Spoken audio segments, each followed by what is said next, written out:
Third part है Rohi travels 300 kilometre to her home partly by train and partly by bus. तो रोही क्या करती है, अपने घर तक जाती है 300 किलोमीटर, ठीक है। थोड़ा हिस्सा वो ट्रेन से चलती है, थोड़ा हिस्सा वो किससे चलती है, बस से। कितना एग्जैक्ट चलती है ये नहीं पता, बस वो थोड़ा हिस्सा बस से चलती है, थोड़ा हिस्सा ट्रेन से चलती है। पहली कंडीशन है सी टेक्स 4 आवर, उसको कितना टाइम लगता है, 4 आवर। कब, जब वो 60 किलोमीटर बस से चलती है, 60 किलोमीटर बाय ट्रेन, जब वो 60 किलोमीटर ट्रेन से चलती है और बाकी बचा हुआ हिस्सा टोटल कितना चल रही है 300 में से 60 ट्रेन से चली, तो बाकी कितना बचा 260 किलोमीटर किससे चल रही है, बस से चल रही है। तब उसका जो टोटल टाइम लग रहा है वो लग रहा है 4 आवर। ऐसे ही अगली सिचुएशन है, if she travels 100 kilometre by the train, अगर वो 60 की जगह 100 किलोमीटर चलती है और बचा हुआ हिस्सा टोटल 300 है, तो बचा हुआ कितना हिस्सा होगा 200 वो बस से चलती है, 100 ट्रेन से 200 बस से। तब उसको कितना टाइम लगता है, सी टेक्स 10 मिनट लॉन्गर, ठीक है। वो कितना टाइम लेती है, 10 मिनट ज्यादा लेती है। 10 मिनट ज्यादा मतलब पहले कितना लग रहा था 4 आवर, अब कितना लग रहा है 10 मिनट लॉन्गर, यानी 4 घंटे 10 मिनट। तो तब वो कह रहा है find the speed of train and बस सेपरेटली। तो बस और ट्रेन की स्पीड अलग अलग फाइंड करनी है हमको। तो जो फाइंड करना है उसी को एज्यूम कर लेते हैं। लेट द स्पीड ऑफ बस and train, let the speed of train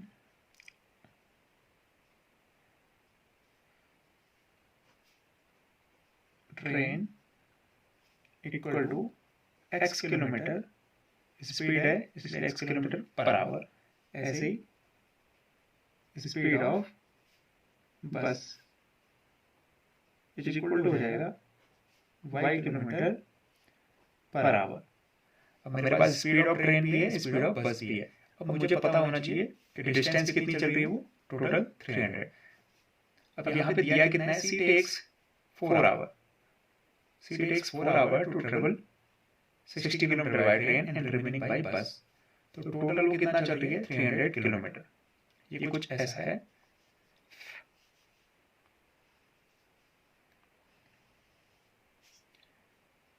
ये अगर पूरी डिस्टेंस कितनी किलोमीटर है 300 किलोमीटर, 300 किलोमीटर की डिस्टेंस है, तो इतना हिस्सा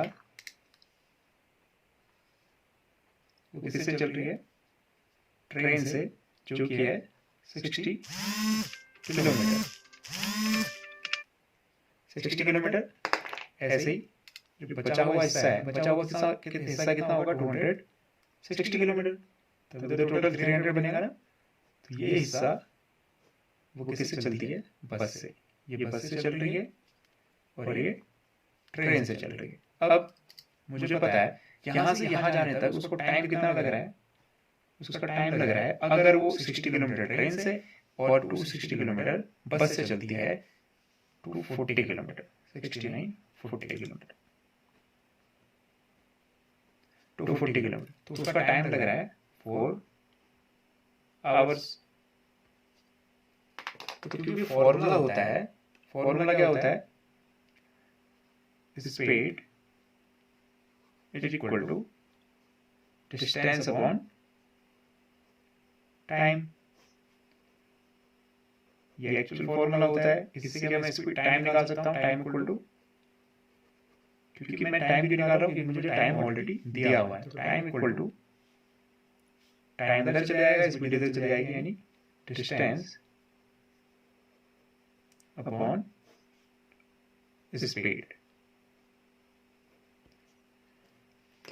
अब इधर देखिए, आप देखते हैं कि बस की स्पीड एक सर्टेन स्पीड होगी, क्योंकि मैंने मान रखी है बस की स्पीड अलग है और ट्रेन की स्पीड अलग है। तो बस की स्पीड अलग है तो इसका मतलब बस टाइम भी थोड़ा अलग लेगी। बस की स्पीड थोड़ा कम होती है नॉर्मली, तो बस टाइम कितना लेगी, ज्यादा लेगी। और ट्रेन की स्पीड थोड़ा तेज होती है तो ट्रेन क्या लेगी, टाइम कम लेगी। लेकिन इन दोनों का टाइम मिलके एग्जैक्ट कितना होता है 4 आवर। तो क्योंकि मुझे पता है टाइम इक्वल टू होता है डिस्टेंस अपॉन स्पीड, मैं क्या देखता हूँ, मैं ये देखता हूँ डिस्टेंस कितनी चली ट्रेन ने 60 किलोमीटर और स्पीड कितनी थी उसकी x किलोमीटर पर आवर। तो डिस्टेंस अपॉन स्पीड जैसे मैं लिखूंगा वो क्या बन जाएगा, टाइम। यानी ट्रेन जितना टाइम लेगी 60 किलोमीटर चलने में, वो होगा T1। क्या मैं ऐसा लिख सकता हूँ पहले केस में T1 क्या है, जो ट्रेन ने टाइम लिया है 60 किलोमीटर चलने पे, प्लस T2 क्या है, जो बस ने टाइम लिया है 240 किलोमीटर चलने के लिए, कितने घंटे में, 4। मतलब ये टाइम बस का है और एक टाइम ट्रेन का है, तो इन दोनों का टाइम मिलकर एक्चुअल में गिवन कितना है, 4 आवर। ये दोनों, थोड़ा वो बस से चली, थोड़ा ट्रेन से चली, और लास्ट में फाइनली वो कितने घंटे में पहुंच गई, 4 आवर में। तो उसको मैं डिनोट करता हूँ कैपिटल T से। अब मैं कहता हूँ T1 कितना होगा, T1 मतलब ट्रेन से जो टाइम लगा, टाइम इक्वल टू होता है डिस्टेंस अपॉन स्पीड। ट्रेन से उसने कितनी डिस्टेंस चली, ट्रेन से उसने चली डिस्टेंस 60 किलोमीटर, ठीक है। स्पीड कितनी है ट्रेन की, x किलोमीटर पर आवर, ठीक है। और आप देख सकते हैं 60 क्या है, किलोमीटर है। अगर मैं लिखना चाहूँ किलोमीटर, और स्पीड क्या है, किलोमीटर पर आवर। किलोमीटर से किलोमीटर कट जाएगा और आएगा क्या रिजल्ट, आवर। तो ये क्या है एक्चुअल में, ये ट्रेन के द्वारा चली गई जो डिस्टेंस है, उसको चलने में कितना टाइम लगा, ये है। ऐसे ही बस कितना डिस्टेंस चली, रिमेनिंग कितना होगा, टोटल 300 है तो रिमेनिंग होगा 240 डिस्टेंस हो गई। इतना बस 240 किलोमीटर डिस्टेंस बस से चली, और स्पीड कितनी थी, y। तो ये क्या हुआ, ट्रेन वाला टाइम और ये हुआ बस वाला टाइम। तो टोटल टाइम कितना था, टोटल टाइम तो बोला था 4 आवर लगे। इसका मतलब इन दोनों को मिलके कितने घंटे लगने चाहिए, 4 आवर। तो ये बनाती है आपकी पहली इक्वेशन। तो इसको मैं कह दूंगा फर्स्ट इक्वेशन। ऐसे ही सेकेंड इक्वेशन क्या होगी, सेकेंड इक्वेशन में जो डिस्टेंस ट्रेवल कर रही है वो है 100 किलोमीटर बाई ट्रेन। अब के केस में वो डिस्टेंस कितना चल रही है, 100 किलोमीटर। स्पीड अभी भी सेम रहेगी क्योंकि x किलोमीटर पर आवर है। दूसरे केस में रिमेनिंग डिस्टेंस, रिमेनिंग कितनी है, टोटल है 300, तो 100 यहाँ आ गई, तो टोटल बची, रिमेनिंग बची 200। स्पीड कितनी है, y।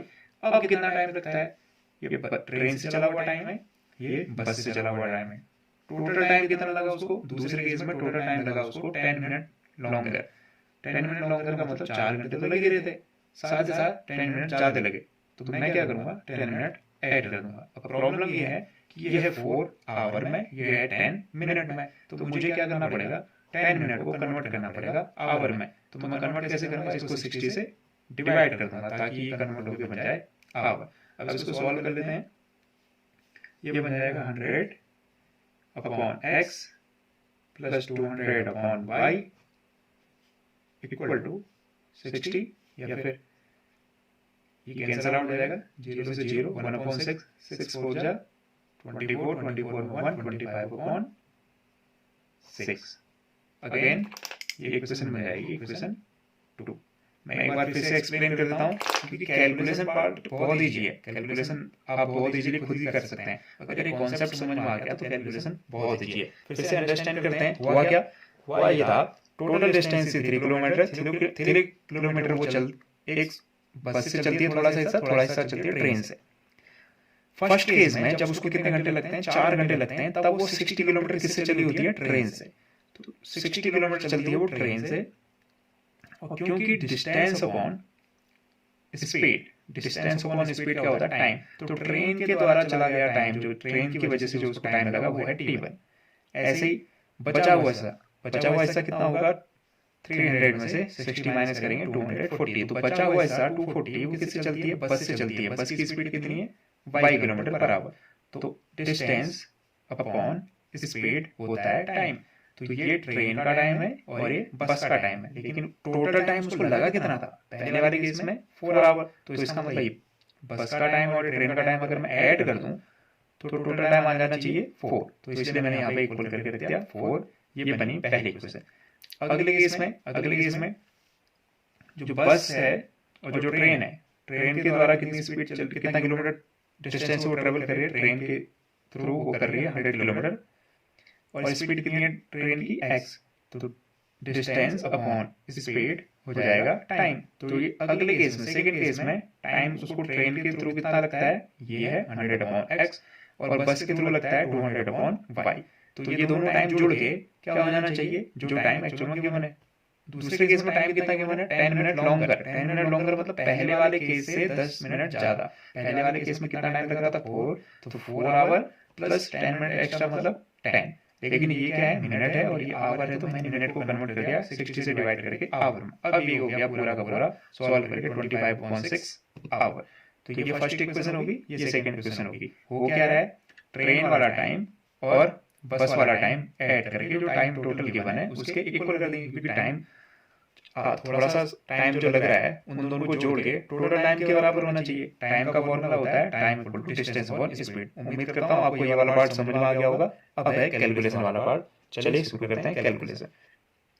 तो यहाँ पे क्या दिख रहा है मुझे 60/x, 240/y, 100/x, 200/y। Again मैं क्या कर लूंगा 1/x को u मान लूंगा, 1/y को v मान लूंगा। Let 1/x equal to u and 1/y equal to v. Then equation 1 and 2 क्या बन जाएंगी, 1 and 2 चेंज हो जाएंगी। 1 and 2 becomes,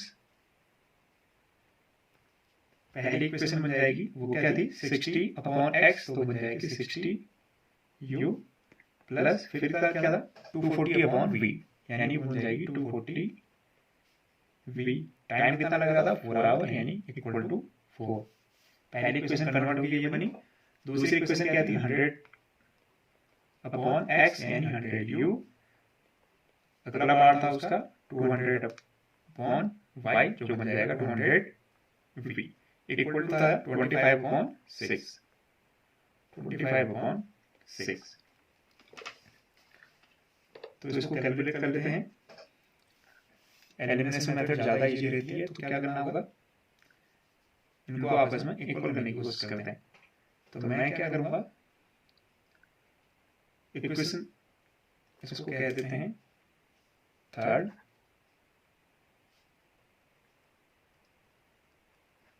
और इसको कह देते हैं इक्वेशन 4। इक्वेशन थर्ड को अगर मैं किससे मल्टीप्लाई करूं 5 से, इक्वेशन थर्ड को अगर मैं 5 से मल्टीप्लाई करूं और इक्वेशन 5 को 6 से, multiplying equation equation third by 5, equation third by 5 and equation 4 by 6। तो हमें क्या मिलेगा, इसको किससे मल्टीप्लाई करना है, पहली ये जो थर्ड इक्वेशन है 5 से, 5 6 जा 30, तो ये बन जाएगा 300 u ऐसे ही प्लस 5 से मल्टीप्लाई करेंगे 24 5 जा होता है 120 एक जीरो और आ जाएगा v इक्वल टू 5 से मल्टीप्लाई करके ये बन जाएगा 20। इसको 6 से मल्टीप्लाई करेंगे तो होगा क्या, ये 6 कैंसिल आउट हो जाएगा और यहाँ हो जाएगा ये 600 u प्लस 6 से मल्टीप्लाई करके 6 टू जा 12 यानी 1200 v। 6 से 6 कैंसिल आउट, सिर्फ बचेगा 25। अब हम क्या करते हैं कि यहाँ पे ये दोनों कोफिशिएंट इक्वल हो गए हैं, लेकिन साइन क्या है सेम है, तो हमको क्या करना पड़ेगा, इसको सब्ट्रैक्ट करना पड़ेगा। तो इन दोनों इक्वेशन को क्या कर देते हैं, सब्ट्रैक्ट कर लेते हैं, तो ये बन जाएगा माइनस, ये भी बन जाएगा माइनस और ये भी बन जाएगा माइनस। दोनों एक प्लस में एक माइनस में कैंसिल आउट हो जाएगा। अब 300 u में से 600 u माइनस करेंगे तो आंसर आएगा minus 300 u is equal to, same case यहाँ है 20 में से माइनस 25 कर रहे हैं तो माइनस 5, माइनस से माइनस कैंसिल आउट हो जाएगा, तो u इक्वल टू हो जाएगा 5, ये जो 300 है ये चला जाएगा अपॉन में 5 के, तो 5/300। इसको सॉल्व करेंगे तो हमें रिजल्ट मिलेगा कितना, 5 बन जाएगा 5 5 6 जा 30 यानी 1/60। इस वैल्यू को प्लेस कर देंगे हम इक्वेशन थर्ड में। पुटिंग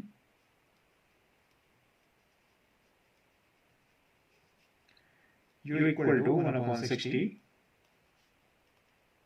in इक्वेशन थर्ड में ये वैल्यू पुट करने पे थर्ड इक्वेशन में 60 u है, तो ये बन जाएगा 60 मल्टीप्लाई u की जगह आ जाएगा 1/60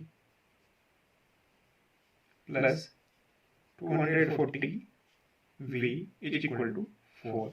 60 से 6 कैंसिल आउट हो जाएगा, तो ये बन जाएगा 1 plus 240 v is equal to 4। ये प्लस 1 हो जाके -1 बन जाएगा, तो ये बन जाएगा 240 v is equal to 4 minus 1, यानी ये बन जाएगा 240 v इज इक्वल टू 3, जिसे हम सॉल्व करके क्या लिख सकते हैं,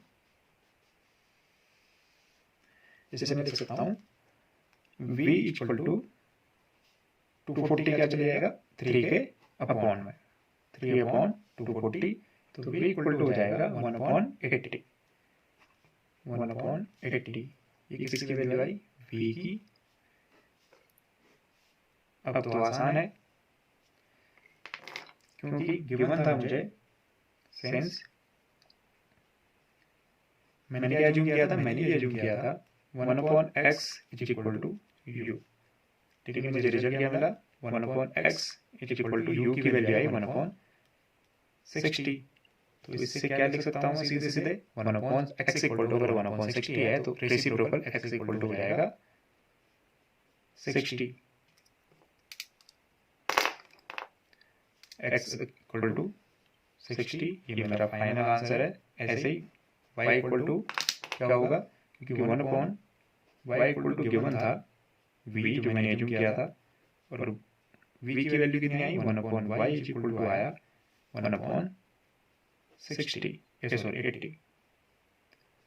तो जैसे यहाँ x इक्वल टू 60 हो गया था, वैसे यहाँ y इक्वल टू 80 हो जाएगा। तो मैं यहाँ से लिख सकता हूँ y इक्वल टू 80। तो ये दो आंसर हो गए। तो स्पीड हो गई ट्रेन की 60 किलोमीटर पर आवर और बस की हो गई 80 किलोमीटर पर आवर।